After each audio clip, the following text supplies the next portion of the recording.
Assalamualaikum warahmatullahi wabarakatuh. Perkenalkan, nama saya Faturrahman Bugis dari kelas S2B.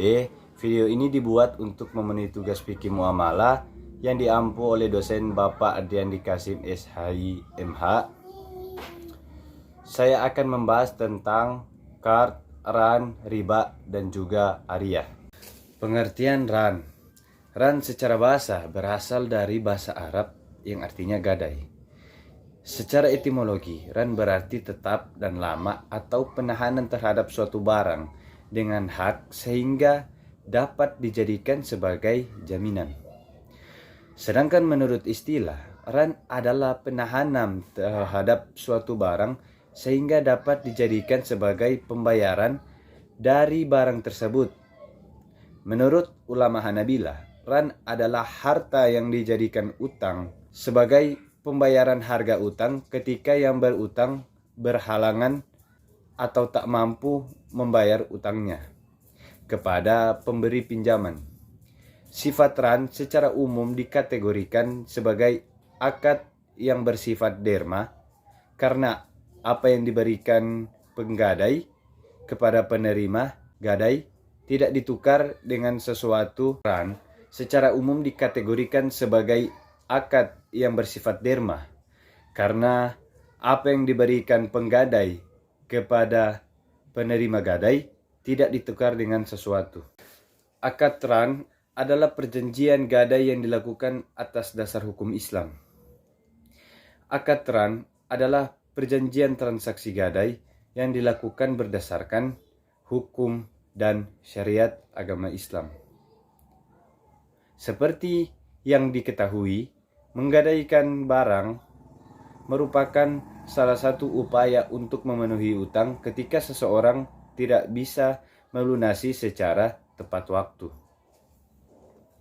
Setiap akad dalam syariat Islam, termasuk akad ran, pastinya merujuk pada 3 sumber utama, yaitu Al-Quran, Al-Hadits, dan ijma ulama. Yang pertama dari Al-Quran, berbagai ulama fikih sepakat bahwa hukum akad ran adalah praktik yang diperbolehkan.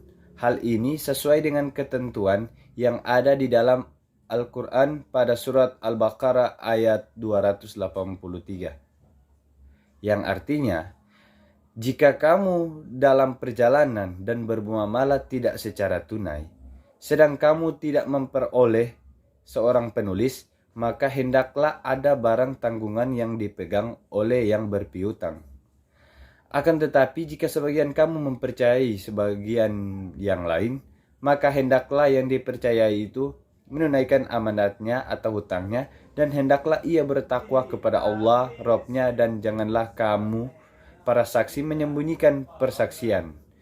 Dan siapa yang menyembunyikannya, maka sesungguhnya ia adalah orang yang berdosa hatinya, dan Allah mengetahui apa yang kamu kerjakan. Quran surat Al-Baqarah ayat 283. Yang kedua dari Al-Hadits.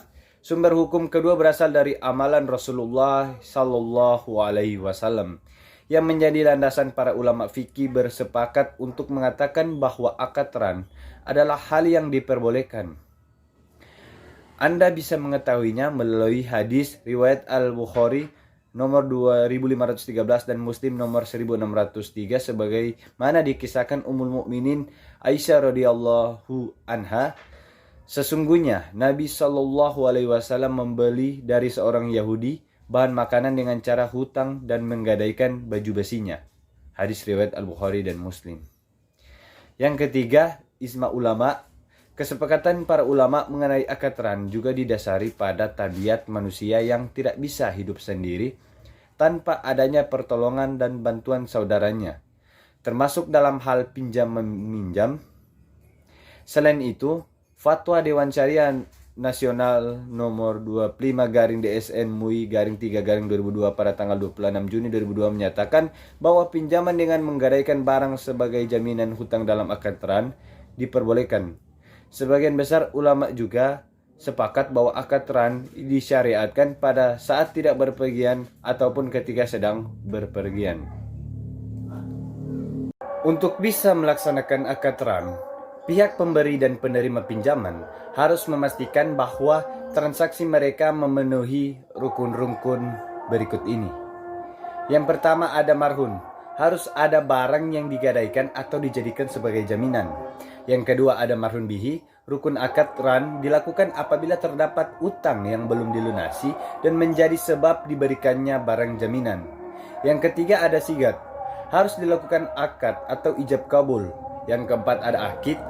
Orang yang berakad yaitu rahin atau pemberi barang gadai dan murtahin atau penerima barang gadai. Syarat akad ran. Sebagaimana yang dinyatakan oleh ulama fiqh, rukun akad ran harus memenuhi beberapa persyaratan. Adapun syarat-syarat akad ran ialah yang pertama, syarat terkait akid. Menurut jumhur ulama, orang yang berakad harus sudah balik dan berakal. Yang kedua ada syarat marhun bih. Pinjaman utang harus dikembalikan oleh peminjam kepada pemberi pinjaman dengan barang jaminan. Selain itu, jumlah utang harus jelas dan terhitung. Yang ketiga ada syarat marhun, yaitu atau barang gadai, yaitu jelas dan dapat ditunjukkan milik sah si pemberi agunan. Bisa dijual dan memiliki nilai yang sama besarnya dengan utang. Dapat dimanfaatkan menurut ketentuan hukum Islam. Tidak terkait dengan pihak lain. Utuh. Bisa diserah terimakan ke pihak lain secara materi atau manfaatnya. Akad ran tidak bisa dikaitkan dengan syarat tertentu atau dikaitkan dengan masa yang akan datang. Sebab akad ini sama seperti akad jual beli. Semisal akad itu dibarengi dengan syarat tertentu dan dikaitkan dengan masa yang akan datang, maka syaratnya batal. Dalam pemanfaatan barang gadai, menurut para ulama dapat bervariasi tergantung pada pandangan masing-masing ulama dan tergantung pada kondisi dan situasi tertentu. Namun, secara umum para ulama sepakat bahwa pemanfaatan barang gadai dapat dilakukan jika memenuhi syarat-syarat yang telah ditentukan oleh agama Islam. Dalam Islam, pemanfaatan barang gadai itu diperbolehkan dengan beberapa ketentuan, antara lain barang yang dijaminkan harus milik pihak yang memberikan jaminan. Barang yang dijaminkan harus halal dan tidak bermasalah syari. Pihak yang memberikan pinjaman atau kredit harus memberikan pemberitahuan dan kesempatan kepada pihak yang memberikan jaminan untuk mengambil kembali barang gadai jika masih ada sisa uang dari hasil penjualan setelah membayar hutang yang belum dilunasi. Pihak yang memberikan pinjaman atau kredit harus menetapkan harga jual yang wajar dan tidak merugikan pihak yang memberikan jaminan. Selain itu, para ulama juga menekankan pentingnya menjaga keadilan dan keseimbangan dalam pemanfaatan barang gadai, sehingga tidak menimbulkan kerugian dan ketidakadilan bagi pihak-pihak yang terlibat. Dalam hal ini, para ulama memandang bahwa pemanfaatan barang gadai dapat menjadi alternatif yang baik untuk memperoleh pinjaman atau kredit dalam kegiatan bisnis atau investasi, namun harus dilakukan dengan penuh kehati-hatian dan memperhatikan aspek-aspek hukum yang berlaku dalam agama Islam. Pengertian qard. Qard secara bahasa berasal dari bahasa Arab yang berarti pinjaman. Sedangkan secara istilah, qard dalam konteks keuangan Islam merujuk pada transaksi pinjaman yang dilakukan dengan kesepakatan antara pemberi pinjaman dan penerima pinjaman, di mana penerima pinjaman harus mengembalikan dana yang dipinjamkan dalam jangka waktu tertentu tanpa ada tambahan biaya atau keuntungan yang harus diberikan kepada pemberi pinjaman. Dalam qard, tidak ada unsur riba atau bunga yang dikenakan pada peminjam, sehingga transaksi ini sesuai dengan prinsip-prinsip ekonomi Islam yang melarang praktik riba. Qard juga dapat dilakukan dalam bentuk hibah atau sedekah, di mana penerima pinjaman tidak diwajibkan untuk mengembalikan dana yang dipinjamkan. Tetapi jika ia bersedia untuk mengembalikan, maka itu dianggap sebagai amal kebaikan. Dasar hukum qard. Salah satu dasar hukum dari akad qard adalah di dalam Quran surat Al-Baqarah ayat 245 yang artinya, barang siapa yang meminjami Allah dengan pinjaman yang baik atau menafkahkan hartanya di jalan Allah, maka Allah akan melipat gandakan ganti yang banyak kepadanya. Allah menahan dan melampangkan rezekinya, dan hanya kepadanya lah kamu kembali. Pada ayat tersebut dijelaskan bahwa siapa saja yang memberikan pinjaman dengan niat dan tujuan kebaikan, maka Allah Subhanahu wa taala akan membalasnya dengan kebaikan berlipat ganda. Untuk mengesahkan prosesi akad qard, ada beberapa syarat dan rukun yang harus dipenuhi. Penjelasan lengkap mengenai syarat dan rukun qard adalah sebagai berikut. Yang pertama ialah barang atau utang atau mauqud alaih. Barang yang digunakan dalam akad qard adalah barang yang bisa diakad salam. Ketika suatu barang dapat diakad salam, barulah barang tersebut bisa dihutangkan dan akad qard dianggap sah. Yang kedua ada peminjam atau muqtarid. Peminjam dalam akad qard adalah seorang ahliyah muamalah, yang artinya orang tersebut sudah balik, berakal sehat, dan tidak mahjur, atau secara syariat tidak diperbolehkan mengatur hartanya sendiri. Yang ketiga ada pemberi pinjaman atau muqrid. Pemberi pinjaman dalam akad qard adalah seorang ahliyat at-tabaru atau layak bersosial. Artinya pihak pemberi pinjaman adalah seseorang yang cakap dalam menggunakan hartanya secara menyeluruh menurut pandangan syariat. Dalam akad qard, pemberi pinjaman juga harus meminjamkan dananya secara sukarela tanpa paksaan dari pihak lain. 4. Ada ijab qabul atau sigat. Dalam akad qard diperlukan juga adanya prosesi ijab qabul, di mana ijab qabul ini harus diucapkan secara jelas sehingga dapat dipahami kedua belah pihak dan meminimalisir adanya kesalahpahaman. Pengertian riba. Riba adalah istilah dalam bahasa Arab yang berarti pertambahan atau peningkatan. Dalam konteks keuangan dan ekonomi Islam, riba diartikan sebagai keuntungan atau manfaat yang diperoleh dari transaksi pinjaman uang dengan cara meminta tambahan atau bunga. Riba dianggap sebagai suatu praktik yang melanggar prinsip-prinsip ekonomi Islam yang menuntut adanya keadilan, kebersamaan, dan kepentingan bersama antara pemberi dan penerima pinjaman. Oleh karena itu, riba dilarang dalam Islam dan dianggap sebagai dosa besar. Berikut 5 macam-macam riba dalam Islam. Yang pertama ada riba nasiah. Riba nasiah adalah riba yang terjadi saat transaksi jual beli. Yang kedua ada riba fad. Riba fad adalah riba yang terjadi apabila melakukan kegiatan tukar menukar dua barang yang sama jenis, tetapi ukurannya berbeda dari syarat yang telah disepakati. Yang ketiga ada riba yad. Riba yad adalah riba yang terjadi pada jual beli atau tukar menukar yang waktu penyerahan barangnya ditunda. Seperti transaksi jual beli emas atau perak yang penerimaan barangnya ditunda setelah harga naik atau turun. Yang keempat ada riba qard. Riba qard adalah meminjamkan suatu barang dengan syarat memberikan tambahan pada saat pengembalian. Dan yang kelima ada riba jahiliyah. Riba jahiliyah adalah jenis riba yang berupa kelebihan jumlah pelunasan hutang, sehingga jumlah pokok pinjaman lebih kecil dari jumlah yang dikembalikan oleh peminjam. Ilat hukum larangan riba dalam Al-Quran adalah bukan sekedar kelebihan atau penambahan jumlah hutang, tetapi kelebihan yang dipungut bersama jumlah hutang yang mengandung unsur penganiayaan dan penindasan.